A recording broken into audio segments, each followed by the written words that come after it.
Saning the Baganateba, Saning Banatin, the Arataba. Aduga Pang the Bayabuto, the Ginida. I am Punamapu, Tarabnok Sabagaloinana, Agisenel Sibu, Yang Bidiba, mi Pum, Kuting Mapo, Hining Laitana, Tagasari, Ado Ahanba, I gave video setting Naraga Yang Biba, City now, no Sibiba, Ibuno Sibiba, Yautaragadi, video seeing a Kadamayamgi, Heidi, Awabadong, Hakpotabo, or Itaragadi, video seeing Beloy Selakpada, subscribe to the boy, subscribe Masam Tosan Biramo, Adugo likes it of Biramo to Nuxitaragadi, comments Masam Tang Tada Biramo. Adobe am nga sige ay na puzara iba ay mukbang se hoy mukbang se koy moina haibada mani maiteron da haibiru ona hai ay na nga sarik nga si tsage na puzara iba ay mathel lukoy se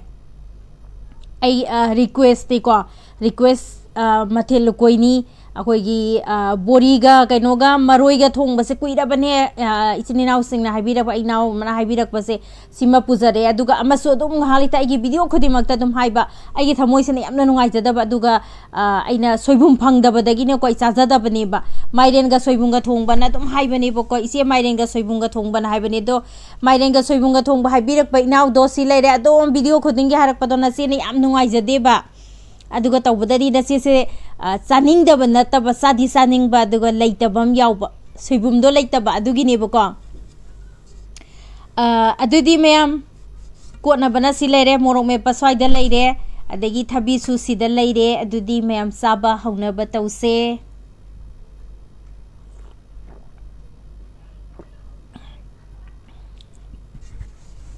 khud hamaga dum la abani khud hamdana amu sare kanaga amu comments ta thadabira kadiko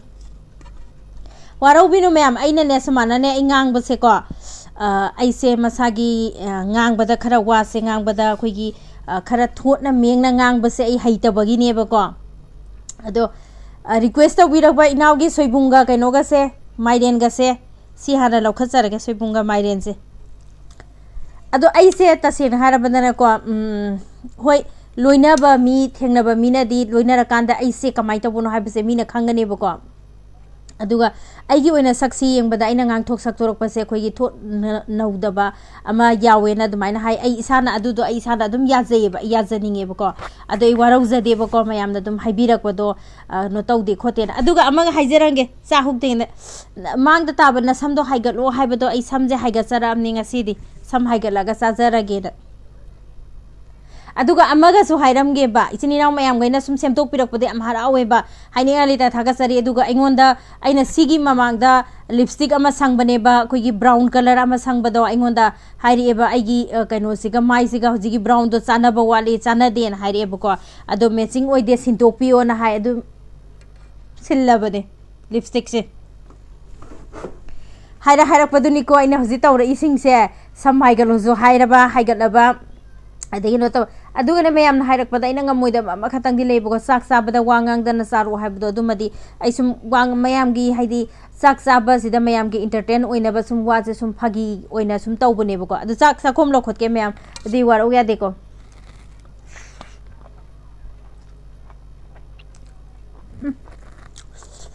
hawe soibum je phangna bhona bada kyam wai khangbra nang na sabiro habda na che saning da bagana teba saning bana tin di ara taba aduga phangda ba yabudo dugi ni da lokha ka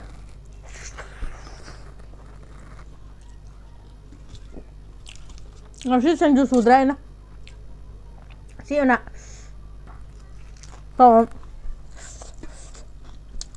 haraminia Mairenga sumunga da Mairenga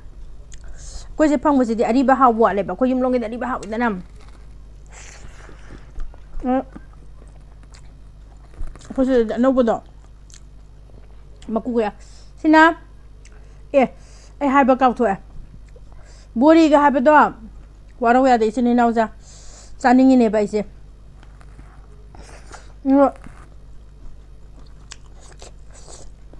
bori do hoye yungge akhoi ram da saba bori ha bu du phangde aduna ai Samaru dusu bori dum haidana ko aduga nakupi ga hapaga ngaujarabane no tawna bani hotna jarabani waru yade ko ꯀꯩ ꯍꯥꯏꯗꯦ ꯄ꯭ꯔꯃꯥꯟ ꯑꯃ ꯂꯩꯕꯗꯣ ꯀꯦꯒꯦ ꯂꯩꯇꯕ ꯍꯥꯏꯕ ꯍꯩꯇ꯭ꯔꯦꯅꯦ ꯀꯦꯒꯦꯅ ꯌꯨꯝꯕꯤ ꯀꯩꯅꯣꯝ ꯍꯥꯏꯕꯅꯤ ꯃꯌꯥꯝ ꯀꯣꯃꯦꯟꯁ ꯍꯥꯏꯕꯤꯔꯝꯃꯣ ꯑꯗꯨꯅꯦ ꯑꯩꯅ ꯉꯁꯤ ꯇꯧꯖꯔꯛꯏꯁꯦ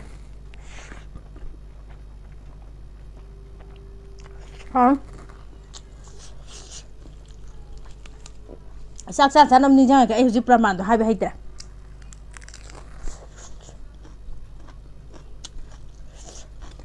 ꯀꯦꯒꯦ ꯂꯩꯇꯕ ꯃꯐꯝꯗ ꯀꯔꯝ ꯍꯥꯏ ꯇꯧꯊꯣꯛꯈ꯭ꯔꯦ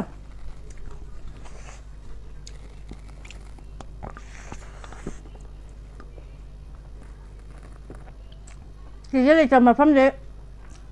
ꯊꯣꯏ ꯍꯩꯇ꯭ꯔꯦ ꯑꯗꯨꯅꯦꯕ ꯍꯥꯎꯔꯦ ꯃꯥꯏꯔꯦꯟꯁꯤꯁꯨ ꯍꯥꯎꯔꯦ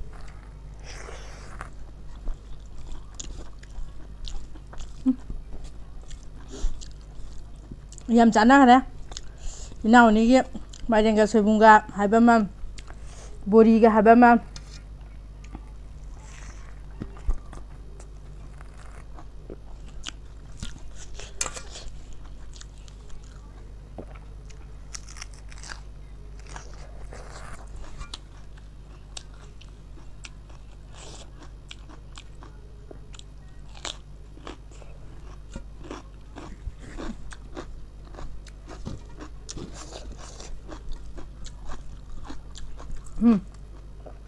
ꯌꯦꯔꯨꯝ ꯆꯥꯕ ꯀꯥꯎꯔꯦ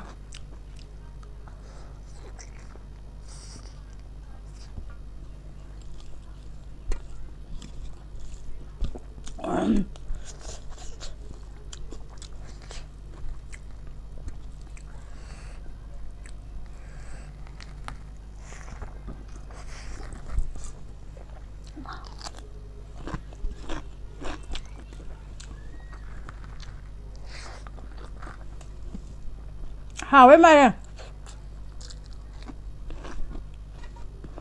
mày rơi là không ra tuột kìa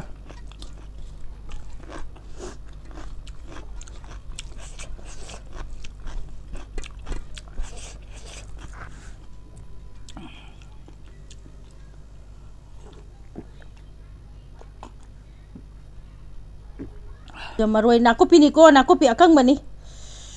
thu a tawra hotna jari boriga kanu ko oren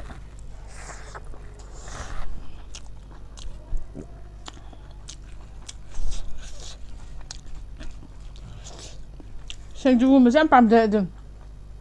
짜자닝 아주 파 갔다 진짜 짝라면 핸들라봐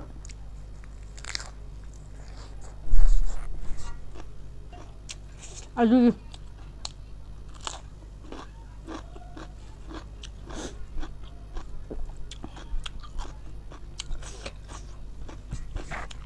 나 이시다 팡벅 간다 좀 짜자라게 매am 와로비가노 세스 와리도 짜닝만 해도 손에 한번 라우리바 팡다밤 야우리바 아이스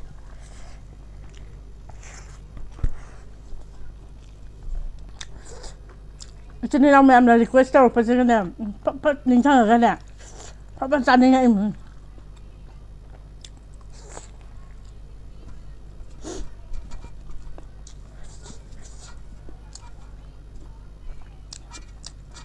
mày thùng mà em hào rồi đấy nào gì mà mình cơ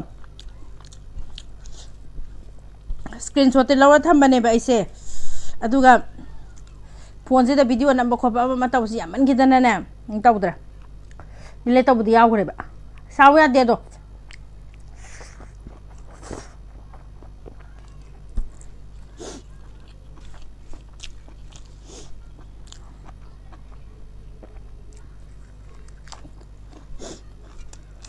mày thùng rất là hồi đi còn là rồi còn là đây là thu gì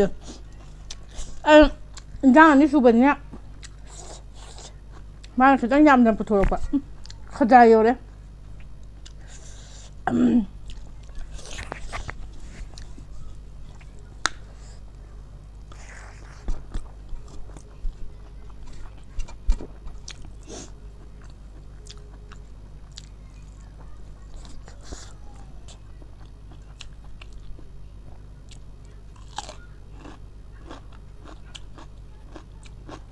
request tꯧꯔꯛꯄ ꯌꯥꯝ ꯂꯩꯔꯦ ꯃꯊꯦꯜ ꯆꯥꯊꯔꯒꯦ ꯃꯨꯛꯑꯝ ꯕꯣꯗꯤꯅ ꯁꯣꯟꯗ ꯁꯨꯃꯥꯏꯅ ꯄꯥꯏꯊꯣꯔꯛꯑꯦ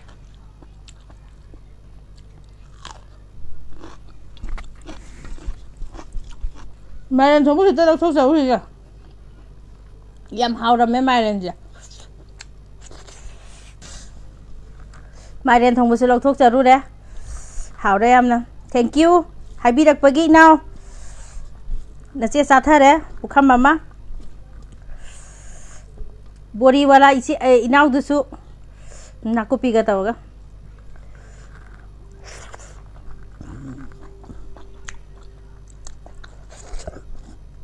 ꯑꯩꯅꯅꯦ ꯁꯨꯃꯥꯏꯅ mukbang ꯇꯧꯕꯁꯦ ꯃꯌꯥꯝ ꯍꯪꯕꯤꯌꯨ ꯏꯆꯦꯅ ꯑꯗꯨꯝ ꯍꯥꯎꯅ ꯆꯥꯕ꯭ꯔꯥꯅ ꯍꯥꯏꯕ꯭ꯔꯥ ꯑꯩꯉꯣꯟꯗ ꯍꯥꯎꯅ ꯍꯪꯕꯤꯔꯛꯄ ꯅꯠꯇꯦꯀꯣ ꯅꯨꯡꯁꯤꯅ ꯑꯗꯨꯝ ꯍꯪꯕꯤꯔꯦꯕ ꯏꯆꯦ ꯅꯪꯁꯦ ꯑꯗꯨꯝ ꯍꯥꯎꯅ ꯑꯗꯨꯝ ꯆꯥꯕ꯭ꯔꯦ ꯍꯥꯎꯅ ꯆꯥꯕ ꯃꯥꯜꯂꯦ ꯍꯥꯏ ꯍꯥꯎꯋꯦꯕ ꯀꯩꯒꯤꯅꯣ ꯍꯥꯏꯔꯛꯎꯔꯥ ꯊꯕꯛ ꯋꯥꯅ ꯆꯠꯂꯨꯔ ꯍꯜꯂꯛꯑꯒ ꯐꯕ ꯊꯣꯡꯇꯣꯛꯑꯒ ꯑꯩ ꯁꯤꯃ ꯇꯧꯗꯣꯏꯅꯤ ꯍꯥꯏꯕꯒꯤ ꯊꯣꯡꯕꯒꯤ ꯍꯥꯎꯅ ꯊꯨꯝꯅꯁꯨ ꯊꯣꯡꯉꯦ ꯍꯥꯎꯅ ꯊꯨꯝꯅ ꯊꯣꯡꯕ ꯃꯇꯂꯕ ꯑꯇꯣꯞꯄꯗ ꯍꯥꯎꯗꯦ ꯍꯥꯏꯕꯒꯤ ꯅꯠꯇꯕ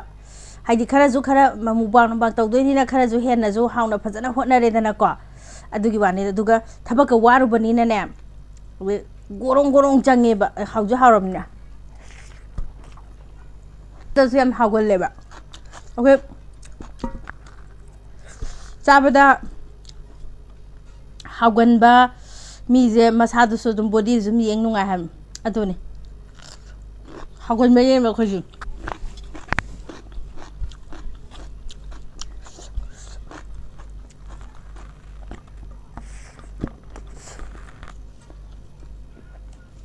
ꯑꯗꯨꯒ ꯏꯆꯤꯟ ꯏꯅꯥꯎꯁꯤꯡꯅ ꯁꯨꯝ ꯑꯩꯒꯤ ꯑꯁꯣꯏꯕ ꯁꯨꯝ ꯍꯥꯏꯕꯤꯔꯛꯄꯗ ꯌꯥꯝ ꯊꯤ ꯍꯔꯥꯎꯋꯦ ꯑꯗꯨ ꯑꯃꯒ ꯍꯥꯟꯅ ꯑꯩꯅ ꯄꯥꯟꯤꯔꯣꯝꯕ ꯅꯨꯃꯤꯠꯇ ꯄꯥꯏꯔꯣꯝꯕꯅ ꯍꯥꯎꯅ ꯆꯥꯃꯟꯈꯤꯗꯅꯅꯦ ꯇꯦꯡꯀꯣꯠ ꯄꯥꯏꯔꯣꯝꯕ ꯍꯥꯞꯄ ꯇꯦꯡꯀꯣꯠꯇꯣ ꯃꯈꯥ ꯊꯥꯡꯗꯕ ꯀꯥꯎꯗꯅ ꯑꯩꯁꯨ ꯑꯗꯨꯝ ꯚꯥꯞ ꯑꯣꯏꯗꯗꯅ ꯊꯝꯕ ꯑꯗꯨꯝ ꯆꯥꯔꯝꯃꯦꯕꯀꯣ ꯑꯗꯨꯗꯨꯒꯤ ꯍꯥꯏꯕꯤꯔꯛꯄꯗꯁꯨ ꯌꯥꯝ ꯍꯔꯥꯎꯋꯦ ꯊꯥꯒꯠꯆꯔꯤ ꯌꯥꯝꯅ ꯑꯗꯨꯃꯥꯏꯅ ꯃꯤꯑꯣꯏꯕ ꯍꯥꯏꯕꯁꯦ ꯑꯩꯅ ꯂꯣꯏꯅ ꯍꯦꯜꯂꯦꯅ ꯆꯠꯄ ꯌꯥꯕ ꯅꯠꯇꯦꯕ ꯑꯃꯅ ꯑꯃꯒꯤ ꯃꯇꯦꯡ ꯑꯃꯅ ꯈꯪꯗꯕ ꯑꯃꯗ ꯁꯤꯌꯔ ꯇꯧꯕꯤꯕ ꯑꯗꯒꯤ ꯑꯩꯅ ꯈꯪꯕꯗꯨꯅ ꯑꯩꯅ ꯅꯪꯉꯣꯟꯗ ꯁꯤꯌꯔ ꯇꯧꯕ ꯅꯪꯅ ꯈꯪꯕꯗꯨꯅ ꯑꯩꯉꯣꯟꯗ ꯁꯤꯌꯔ ꯇꯧꯕꯗꯨ ꯍꯤꯡꯃꯤꯟꯅꯕ ꯍꯥꯏꯁꯦ ꯁꯤꯅꯦꯕꯀꯣ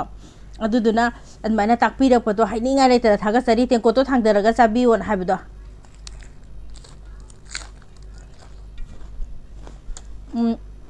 ꯏꯁꯝ ꯁꯝꯅ ꯍꯥꯏꯔꯕꯗ ꯑꯩꯈꯣꯏꯁꯦ ꯃꯄꯥꯟꯗ ꯂꯩꯕꯒꯤ ꯈꯔ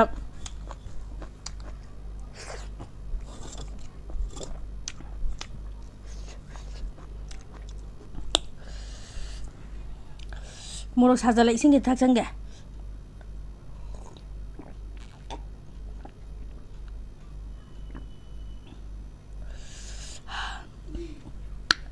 ꯍꯥꯎꯖꯥꯅꯤꯌꯦ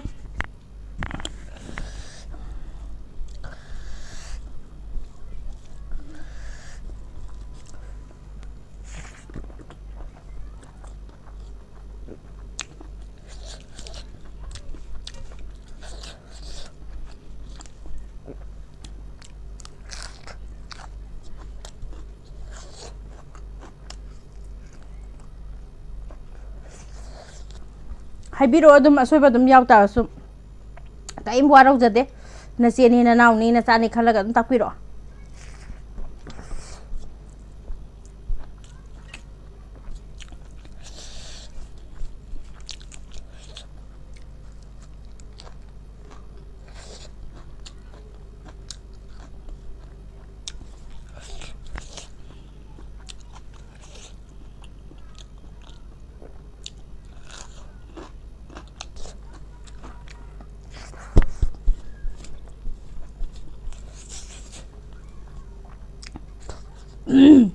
ꯄꯨꯈꯝꯁꯤ ꯁꯤꯠ ꯅꯥꯜꯂꯦ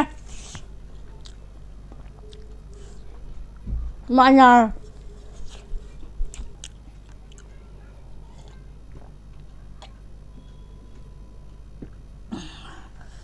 ꯑꯗꯨꯗꯤ ꯃꯌꯥꯝꯒꯤ ꯔꯤꯀ꯭ꯋꯦꯁ ꯃꯨꯛꯕꯥꯡꯁꯨ ꯃꯌꯥꯝꯅ ꯔꯤꯀ꯭ꯋꯦꯁ ꯇꯧꯕꯤꯔꯛꯄ ꯆꯥꯊꯣꯛꯄꯅ ꯑꯩꯅ ꯆꯥꯊꯣꯛꯄ ꯑꯗꯨꯁꯨ ꯂꯣꯏꯁꯤꯟꯖꯈ꯭ꯔꯦ ꯑꯗꯨꯅ ꯑꯠꯆꯥ ꯑꯩꯅ ꯍꯥꯏꯈꯤꯕꯗꯣ ꯁꯝ ꯍꯥꯏꯒꯠꯂꯣ ꯍꯥꯏꯕꯗꯨꯁꯨ ꯁꯝ ꯇꯥꯔꯛꯏꯕ ꯁꯝꯗꯤ ꯌꯦꯞꯁꯜꯂꯒ ꯆꯥꯎ ꯍꯥꯏꯕꯗꯨꯁꯨ ꯌꯦꯞꯁꯜꯂꯦ ꯇꯦꯡꯀꯣꯠ ꯃꯈꯥꯗ ꯊꯥꯡꯗꯧ ꯍꯥꯏꯕꯗꯨꯁꯨ ꯊꯥꯡꯊꯔꯦ ब्राउन कलर की लिपस्टिक चाना दे हाबदुसु संजरक्तरे अदुदि ngasi gi demak tadi bye